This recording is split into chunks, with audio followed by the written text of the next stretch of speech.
Olá pessoal, hoje estou aqui com o Model 1560, um receiver da Gradiente, fabricado lá nos anos 80, para mais um vídeo de opinião sincera. Isso mesmo, opinião sincera sobre o 1560. Para quem já acompanha aqui o quadro Opinião Sincera, sabe que eu não utilizo aqui essa bancada para fazer opinião sincera e nem ligo os equipamentos para fazer opinião sincera, ok? Mas aqui, como esse equipamento eu estou vendendo ele, eu estou prestes a embalar esse equipamento para enviar para o futuro comprador dele, para o futuro dono dele. Então eu já liguei ele aqui fazer um teste antes de fazer a embalagem. Então já vou aproveitar e fazer uma opinião sincera sobre esse equipamento aqui, beleza? Então, se você não conhece esse equipamento, né, entrou aqui nesse vídeo por algum motivo ou nesse canal por algum motivo e não conhece ainda esse equipamento, eu vou deixar os vídeos desse equipamento aqui na descrição, tanto o de demonstração de venda, ele já foi vendido, tá? Também o de conheça esse equipamento, conhecendo esse equipamento, e também vou deixar alguns vídeos relativos a esse equipamento e aos irmãos dele, né? Eu vou citar aqui nesse vídeo os irmãos dele, tá? Tanto o 1660, o 1450, alguns equipamentos dessa geração aqui. Então vou deixar alguns vídeos aqui na descrição, assista lá ele funcionando, demonstração, assista o conhecendo esse equipamento e também assista aonde ele tá lá no meio da linha da Gradiente, também em algum vídeo que eu vou deixar aqui na descrição, ok? Então é isso, ele está aqui ligado. Estou testando ele aqui antes de enviar.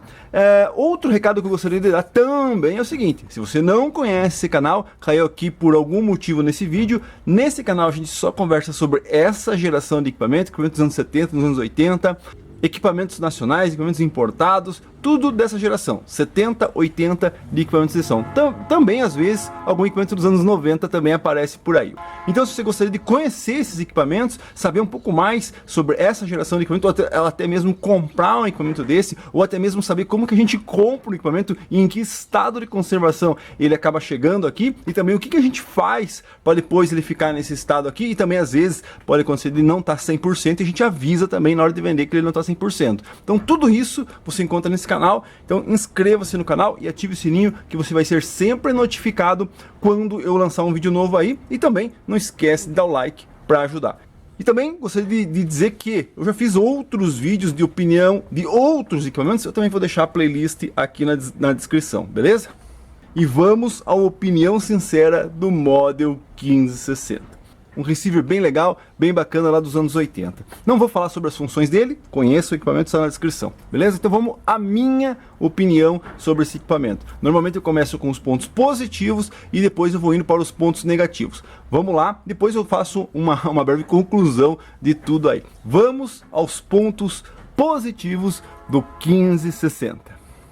Bom, o primeiro ponto positivo para o 1560 nada mais é do que o que você está vendo aí, né? É um equipamento bem bacana, bem bonito, né? Então, ponto positivo para ele, beleza, com certeza é um ponto positivo. Bem bacana, a disposição dos botões aqui, esse botão ficou meio estranho, mas é bem legal e tudo mais. Um outro ponto positivo que eu vou falar mais para frente, mas é os VUs.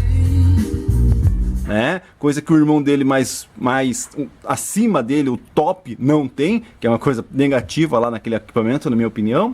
Então, realmente é um equipamento bem bonito, bem legal, ponto positivo para ele. Ponto positivo para o 1560, como eu já disse, os VUs, né? Então aqui você tem um sistema de VUs, coisa que o irmão dele, que seria o top de linha, não tem, que é um ponto negativo dele lá.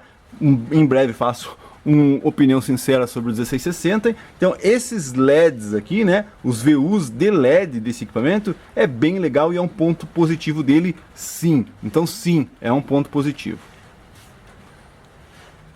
Um outro ponto positivo e que pode ser também um ponto negativo, né, que é o que? O rádio AM/FM analógico, né? Tem muita gente que prefere o digital, com memória, coisa do top de linha, mas tem muita gente que gosta desse visor aqui, né? O visor analógico é bem legal. Apesar de que, se você for pensar em outros equipamentos com visores analógicos, que são muito mais bonitos do que esse, né? Tem um visor maior, aqui eles compactaram o visor, bem compacto mesmo, né? Então, mas realmente, na minha opinião, o rádio analógico, ele pode ser inferior na hora de você procurar uma rádio, você fazer uma busca numa rádio, você memorizar uma rádio, mas ele tem esse lado positivo de ser mais bonito, né? tem um visor aqui mais bonito do que um equipamento digital, né, com memória e tudo mais. Então, ponto positivo, na minha opinião, o rádio AM/FM é um ponto positivo. Outro ponto positivo, que também é um ponto negativo, mas é um ponto positivo, é o amplificador desse equipamento. É um amplificador bem legal, bem bacana, ele tem os problemas dele. Continua assistindo o vídeo que você vai ver os pontos negativos, ele tem os problemas, mas se você for pensar, um amplificador bem bacana para um receiver, né, de época. É um amplificador bem legal, tem uma amplificação bem legal esse equipamento aqui. E outros pontos positivos dele, que é o volume bem sensível, né, grande, bacana, isso tudo também engloba todos os equipamentos dessa mesma geração. Tanto o irmão dele, o 1660, como os amplificadores 246, 366, tem todas essas funções, esses pontos positivos. O volume bem grandão, né, as chaves aqui bem legal, bem posicionado e tudo mais. Que mais? As conexões, isso tudo também é dessa geração. Mas basicamente isso aqui também é um ponto positivo dele. Então é isso, né? Basicamente é a mesma coisa com o 1660. Calma.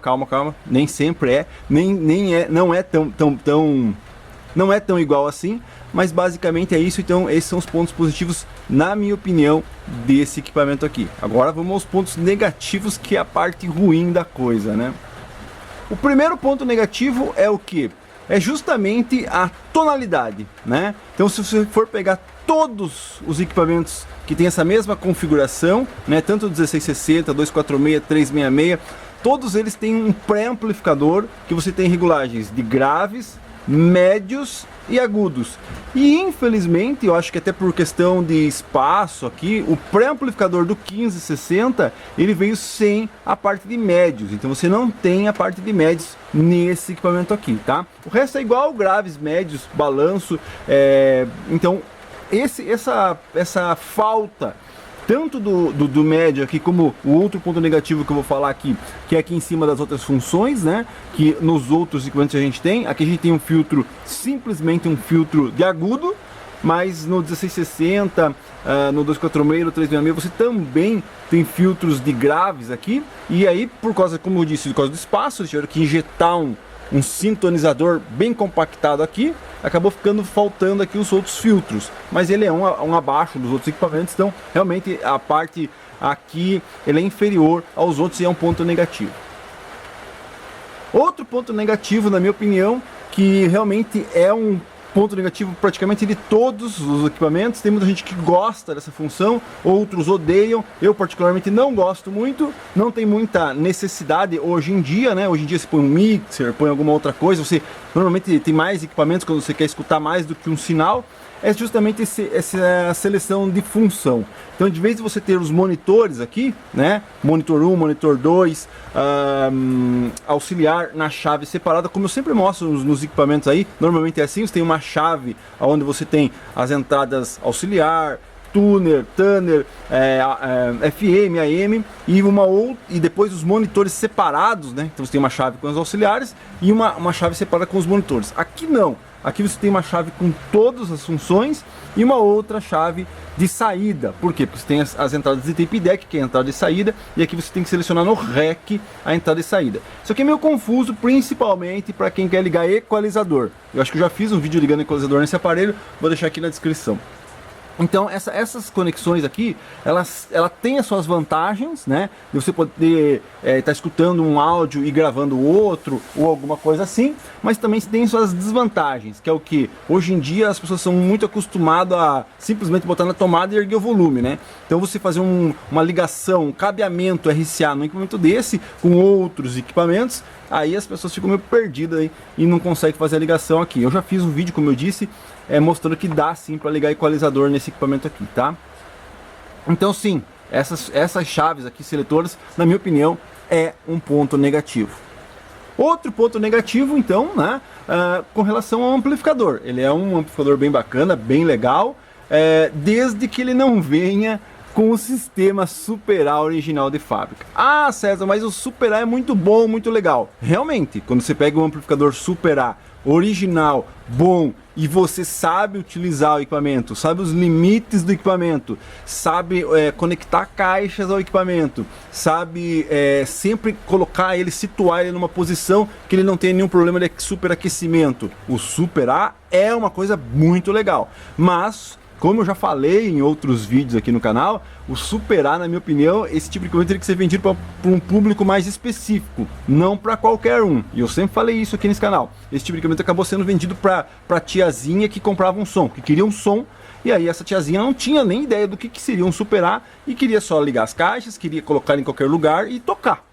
Então esse tipo de equipamento deve ser vendido especificamente para as pessoas que sabiam o que estavam comprando, né? É um equipamento mais direcionado a um certo público mais específico. Mas a gente sabe que esses equipamentos eram vendidos para qualquer pessoa, qualquer um ia lá, eu quero um receiver, toma esse, né? E ela nem sabia o que era Super A, não sabia os problemas que o Super A causava e tudo mais. Então esse é um ponto negativo, ele vira original de fábrica com o Super A, né?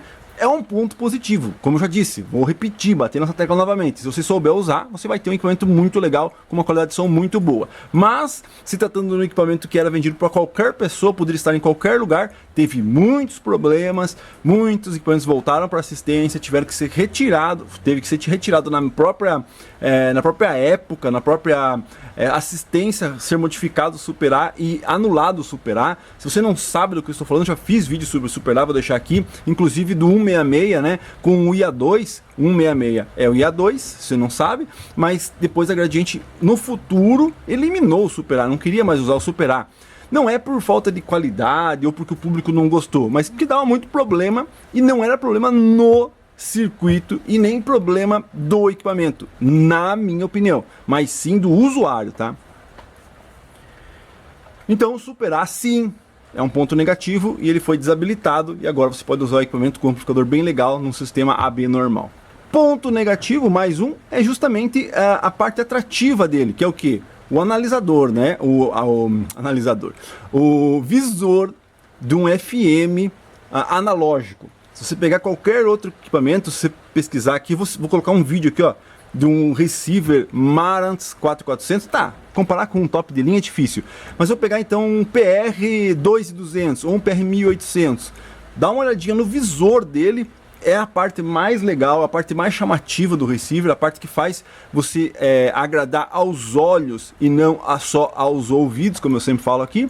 Então, pô, você pega aquele visor bem legal, bem bacana, e aqueles mantiveram, não por visual, né? Aqueles mantiveram porque a tecnologia era essa, depois lançaram o 1660. Assista o vídeo que eu pus aqui com todos eles, com todos os Super A.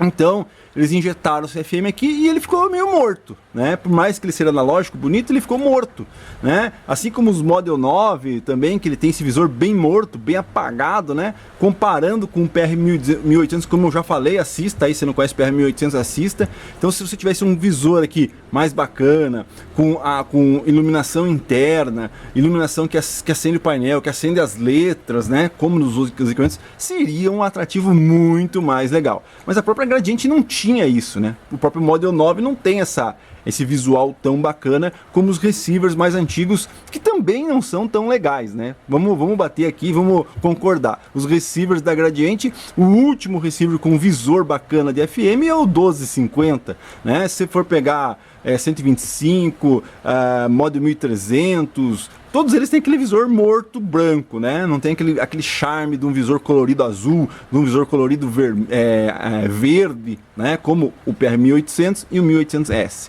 Então, realmente é um ponto negativo a iluminação, justamente na parte atraente do equipamento, que é o sintonizador analógico.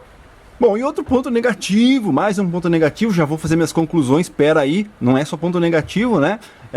Já vou comentar sobre isso, mas outro ponto negativo é ele não ter o sistema pré-power. Todos os irmãos dele, 1660, o 246, o 396, tem um sistema pré-power, né? Para você utilizar ele como pré-amplificador em outro aparelho, ou utilizar o amplificador dele. Mas, se você pensar bem, né, o pré dele já é bem simples, não tem nem médio aqui, não tem os filtros, então realmente um equipamento desse para alguém usar como pré-amplificador em cima de uma potência. Para quem conhece o meu canal aqui, eu gosto muito do pré-amplificador do irmão dele, amplificador, que é o 246. Eu uso o 246 em cima dos meus PM5000, dos meus H2 como pré-amplificador, tá? Então ele tem essa desvantagem, mas a gente tem que entender que também ele não é um equipamento top de linha, então ele não há necessidade de você ter um pré-amplificador, uma separação pré-power nele. Então é um ponto negativo e não é também, porque ele não necessitaria ter essa conexão pré-power, né?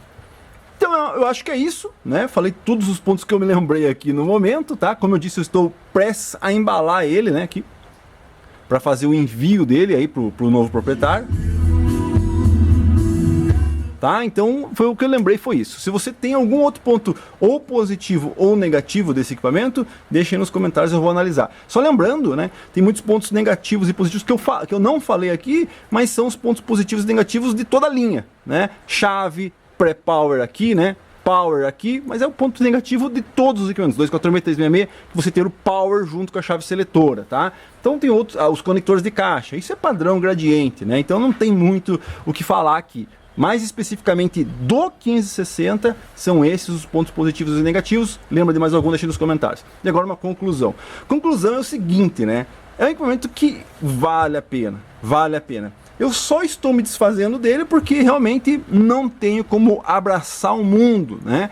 Porque tenho o 1660 e eu acho que o 1660 é mais feio do que ele. Se esse equipamento aqui tivesse as mesmas funções do 1660, médio, a mesma amplificação, eu até preferia ficar com ele, com o sistema analógico e os VUs, que é o atrativo principal, do que um 1660, com aquele visor morto, sem muita coisa para fazer, tá? Então sim, se ele tivesse esse visor com as características do 1660, seria mais interessante. Mas é um equipamento bem legal, bem bacana, tá? Você vai ter um equipamento superior a muitos equipamentos que são vendidos aí, até por preços maiores do que o que a gente vende esse equipamento aqui.